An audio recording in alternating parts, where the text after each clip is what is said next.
പെരമ്പൂരിലെ railway station പ്ലാറ്റ്ഫോമിൽ പെട്ടിയിൽ കണ്ട പുരുഷന്റെ മൃതദേഹ ഭാഗങ്ങൾ അതാരുടേതെന്നും കൊന്നതാരെന്നും കണ്ടെത്തിയിരിക്കുകയാണ് ഇപ്പോൾ പോലീസ്. ജാർഖണ്ഡിലേക്ക് പോകുമ്പോൾ അവിടെ സ്വന്തം കാമുകിക്ക് വേണ്ടി ഒരു പിതാവ് കഴുത്തറുത്തു കൊന്നത് സ്വന്തം പെൺമക്കളെയാണ്. അതുപോലെ ഹൈദരാബാദിൽ പിസ്സ ഡെലിവറിക്കായി പോയ യുവാവിനെ കൊന്നതാരെന്നതിൽ ഉത്തരം തേടുകയാണ് ഇപ്പോൾ പോലീസ്. വിശദമായി നോക്കാം. സ്വാഗതം നിഗൂഢതകളുടെ 20-ാം മണിക്കൂറിലേക്ക്.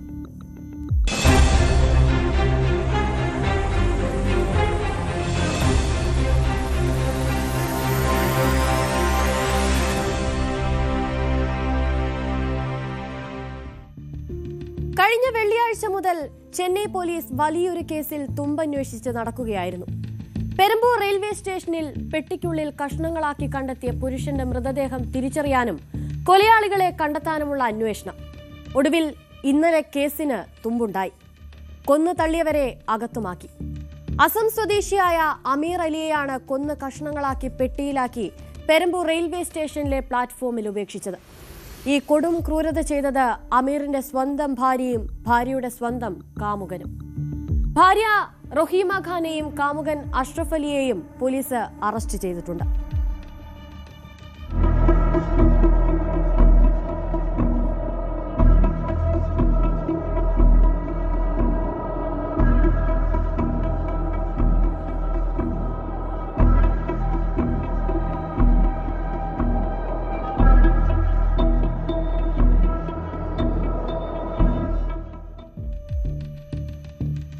അസം സ്വദേശികളാണെങ്കിലും അമീർ അലിയും റൊഹിമയും അഷ്റഫ് അലിയും കുറച്ചു കാലമായി ജോലി ആവശ്യാർത്ഥം ചെന്നൈയിലായിരുന്നു.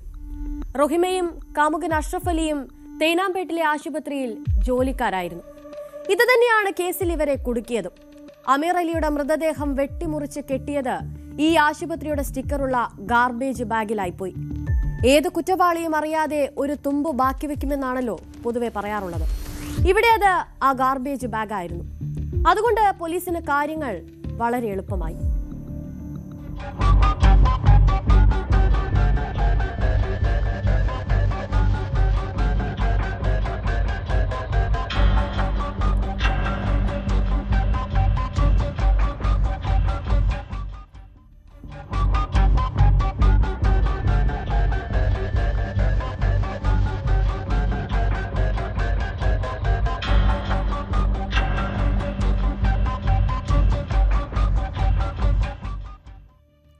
തേനാമ്പേട്ടിലെ ആശുപത്രിയിലേക്ക് മറ്റ് സംസ്ഥാനങ്ങളിൽ നിന്ന് ചികിത്സ തേടി വരുന്ന രോഗികൾക്ക് താമസ സൗകര്യം ഒരുക്കിക്കൊടുക്കുന്ന ജോലിയായിരുന്നു റൊഹിമയ്ക്കും അഷ്റഫ് അലിക്കും.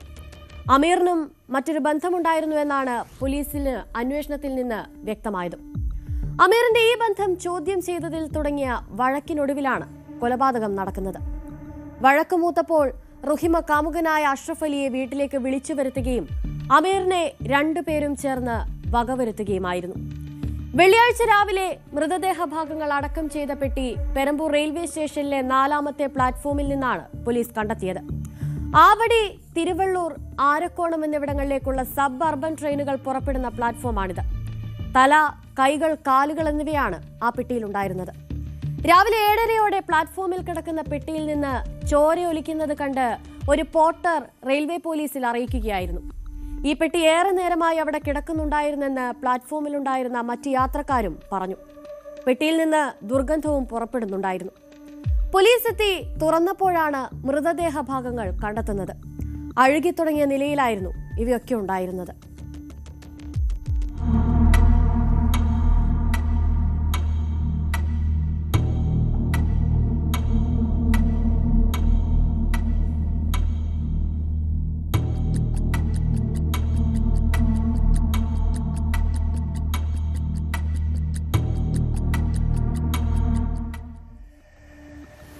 വിശദമായ പരിശോധനയിൽ തേനാമ്പേട്ടിലെ ആശുപത്രിയുടെ ഗാർബേജ് ബാഗ് തെളിവായി പോലീസ് എടുത്തു. നേരത്തെ ആശുപത്രിയിലെത്തിയപ്പോൾ അമീർ അലിയുടെ ഭാര്യയും കാമുകനും അവധിയിലായിരുന്നു. കഴുത്തറുത്താണ് അമീറിനെ കൊന്നതെന്ന് പോസ്റ്റ്മോർട്ടം റിപ്പോർട്ടിൽ വ്യക്തമായിട്ടുണ്ട്. ബാക്കി ശരീരഭാഗങ്ങൾ വേറെ ഇടങ്ങളിലാണ് ഉപേക്ഷിച്ചതെന്ന് ഇവർ സമ്മതിച്ചിട്ടുമുണ്ട്. കസ്റ്റഡിയിലെടുത്ത റൊഹിമ കുറ്റമേറ്റു പറഞ്ഞു. മറ്റ് സ്ത്രീകളുമായുള്ള ബന്ധം ചോദ്യം ചെയ്തതിന് തന്നെ അമീർ ഉപദ്രവിക്കുമായിരുന്നുവെന്നും ഉപദ്രവം അസഹനീയമായപ്പോഴാണ് വകവരുത്തിയതെന്നുമാണ് അവരുടെ കുറ്റസമ്മതമൊഴി. 4 സംഘങ്ങളായി തിരിഞ്ഞാണ് പോലീസ് ഈ കേസ് അന്വേഷിച്ചത്.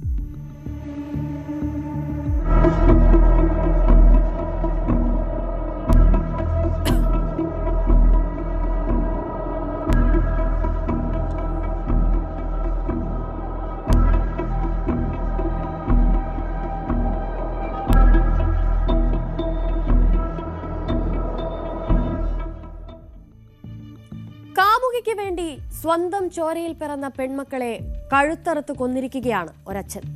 അതും 3 പെൺമക്കളെ. ഭാര്യയും മകനും ഭയം നോടിയതുകൊണ്ട് മാത്രം രക്ഷപ്പെട്ടു. ഇങ്ങനെ ഒരു കൊടും ക്രൂരത ചെയ്ത പ്രതിയുടെ മാനസികാവസ്ഥയടക്കം പരിശോധിക്കുകയാണ് ഇപ്പോൾ പോലീസ്.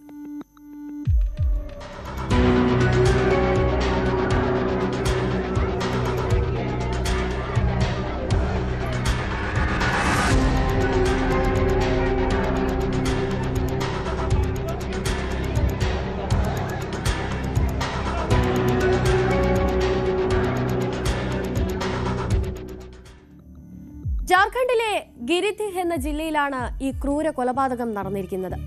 ജില്ലയിലെ മുഫാസിൽ പോലീസ് സ്റ്റേഷൻ പരിധിയിൽ വരുന്ന മോഹൻപൂർ പഞ്ചായത്തിലാണ് ഇയാളും 3 പെൺമക്കളും ഒരു മകനും ഭാര്യയും താമസിച്ചിരുന്നത്. നന്ദകിഷോർ യാദവ് എന്ന ഈ ക്രൂര കൊലപാതകി ജോലി ചെയ്തിരുന്നത് സമീപത്ത് തന്നെയുള്ള ഒരു ഫാക്ടറിയിൽ ഡ്രൈവറായിട്ടായിരുന്നു.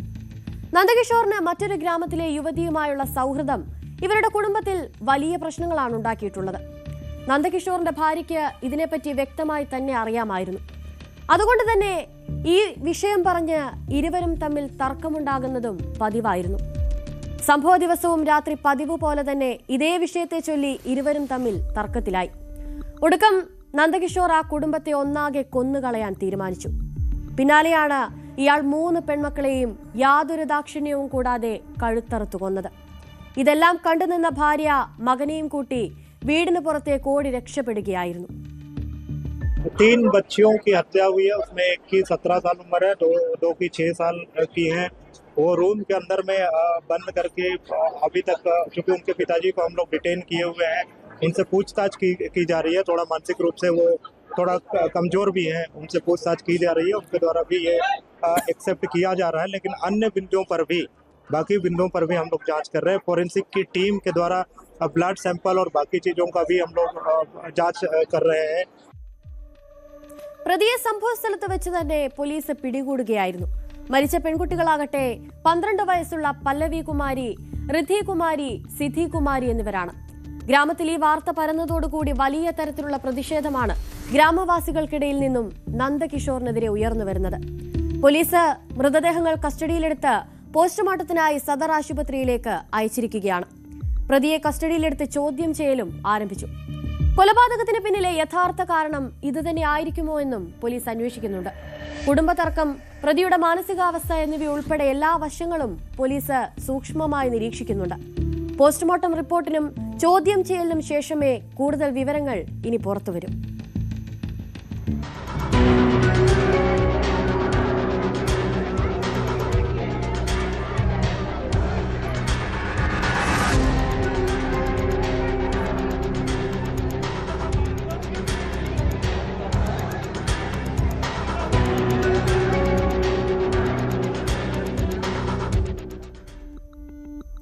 ഹൈദരാബാദിൽ പിസ്സ ഡെലിവറി ചെയ്യാൻ പോയതായിരുന്നു 28-കാരനായ അൻഷുൽ കുഞ്ച.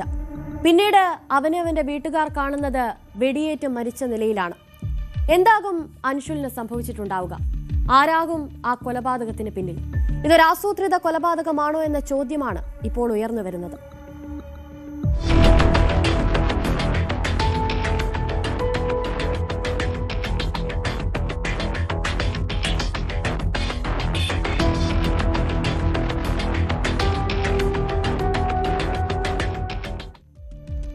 തന്റെ വിദ്യാഭ്യാസ ലോൺ അടച്ചു തീർക്കാനായി വീക്കെൻഡിൽ പിസ്സ ഡെലിവറിക്ക് പോയിരുന്ന യുവാവായിരുന്നു 28-കാരനായ അൻഷുൽ കുഞ്ച.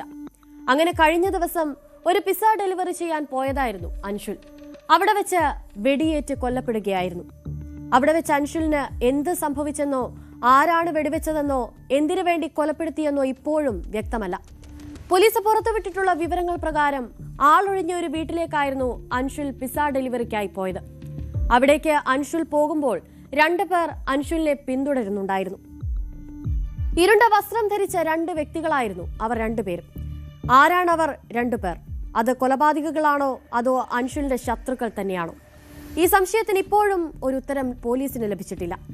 അൻഷുലിന് ഓർഡർ വന്ന അഡ്രസ്സിനെ പറ്റിയും ഫോൺ നമ്പറിനെ പറ്റിയും പോലീസ് ഇപ്പോൾ വിശദമായി അന്വേഷിക്കുകയാണ്.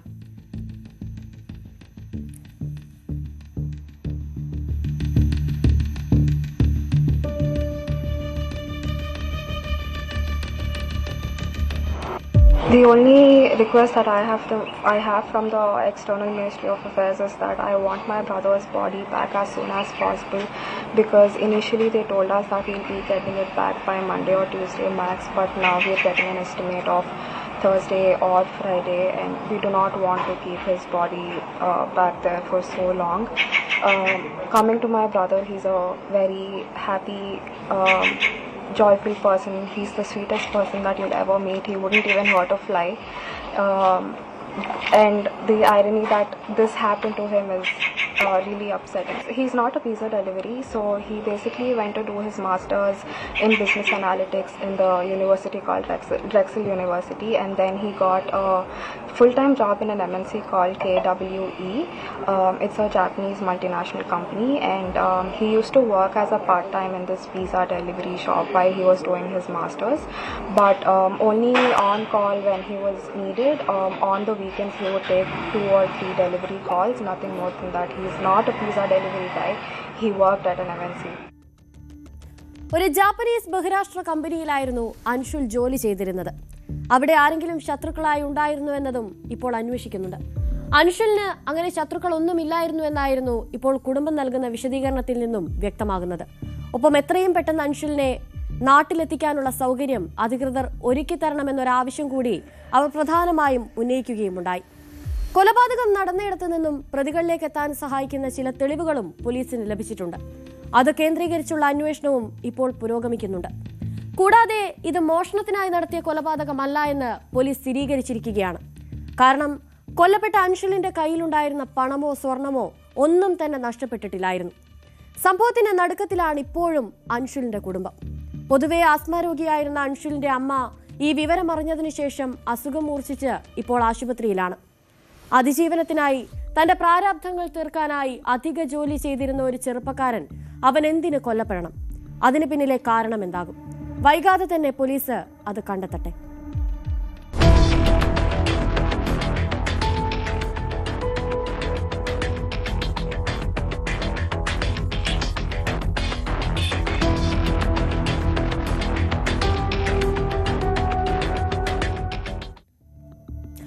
ഉത്തർപ്രദേശിലെ കനൌജിൽ കൊലപ്പെടുത്തിയിരിക്കുന്നത് ഉറങ്ങിക്കിടന്നിരുന്ന ഒരു വൃദ്ധനെയാണ്. പുലർച്ചെ ഉണർന്ന വീട്ടുകാർ കാണുന്നത് രക്തത്തിൽ കുളിച്ചു കിടക്കുന്ന വൃദ്ധനെയാണ്. കൊലപ്പെടുത്തിയത് സ്വന്തം മകൻ തന്നെയെന്ന സംശയത്തിലാണ് ഇപ്പോൾ ആ ഗ്രാമം മുഴുവൻ.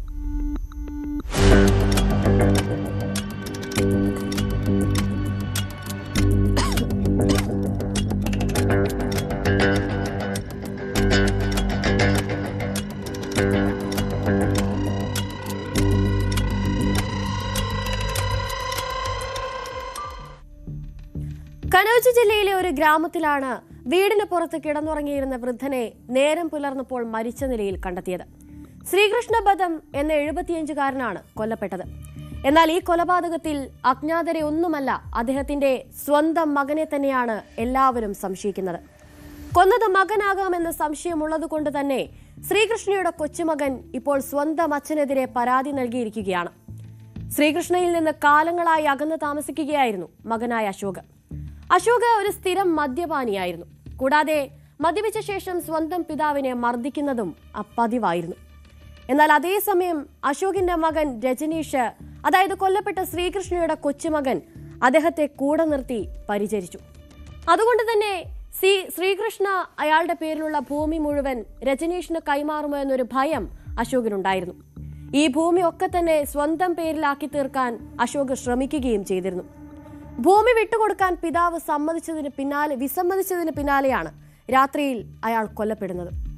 ഇങ്ങനെ ഒരു പ്രശ്നം നിലനിൽക്കുന്നത് കൊണ്ട് തന്നെയാണ് ശ്രീകൃഷ്ണ കൊല്ലപ്പെട്ടതിന് പിന്നിൽ സ്വന്തം മകൻ തന്നെയാകാം എന്ന സംശയം പോലീസിന് വർദ്ധിക്കുന്നത്.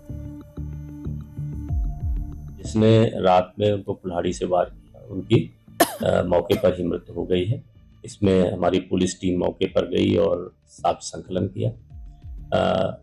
जो नाती है मृतक का रजनीश, उसने तहरीर दिया है अपने पिता के खिलाफ हत्या करने का, जिसमें सुसंगत धाराओं में अभियोग पंजीकृत किया गया है। बॉडी का पंचायतनामा भर के पोस्टमार्टम हेतु भेजा गया है। अभी उसकी गिरफ्तारी नहीं हो पाई है, भाग गया है। गिरफ्तारी के लिए टीमें लगाई गई हैं, शीघ्र गिरफ्तार किया जाएगा। शराब भी पीता था और साथ साथ लगातार विवाद करता रहता था, कभी बंटवारे को लेकर के और कभी जमीन अपने नाम, पिता की जमीन अपने नाम कराने को लेकर के विवाद की बात सामने आई। ഏതായാലും സ്വന്തം അച്ഛനെതിരെ ഇപ്പോൾ പോലീസിൽ പരാതി നൽകിയിരിക്കുകയാണ് രജനീഷ്. മദ്യപിച്ച് രാത്രി വൈകി വീട്ടിലെത്തിയ പിതാവായ അശോക് മുത്തച്ഛനെ ഉപദ്രവിച്ചെന്നും മർദ്ദനത്തിന്റെ ശബ്ദം കേട്ട് ഓടിക്കൂടിയ ആളുകൾ അയാളെ അപ്പോൾ തന്നെ സമാധാനിപ്പിച്ച് പറഞ്ഞയച്ചെന്നും എന്നാൽ രാത്രി വീണ്ടും തിരിച്ചെത്തിയ അശോക് കൊലപാതകം നടത്തുകയായിരുന്നു എന്നുമാണ് ആ പരാതിയിലുള്ളത്.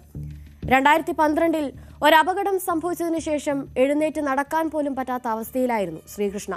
പിന്നീടാണ് അശോക് ആ വീട്ടിൽ നിന്ന് പോകുന്നതും കൊച്ചുമകൻ മുത്തച്ഛനൊപ്പം താമസം ആരംഭിക്കുന്നതും. അതുകൊണ്ടാണ് മുത്തച്ഛൻ തന്റെ ഭൂമി ചെറുമകന്റെ പേരിലേക്ക് മാറ്റാൻ ആഗ്രഹിച്ചതും. ഇതാണ് കൊലപാതകത്തിന് കാരണമായതെന്നാണ് രജനീഷ് വ്യക്തമാക്കുന്നത്.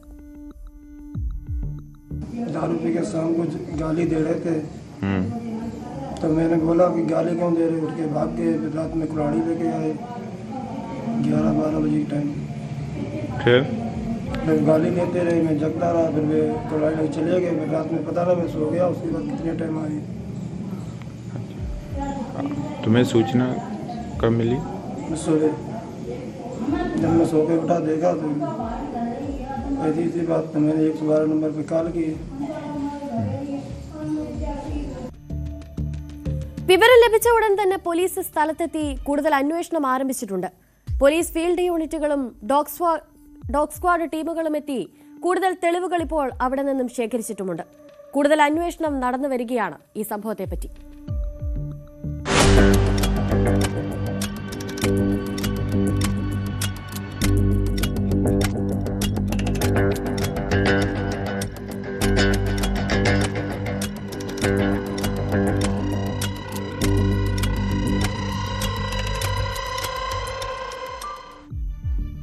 ഇടവേളയ്ക്ക് ശേഷം മടങ്ങിയെത്താം.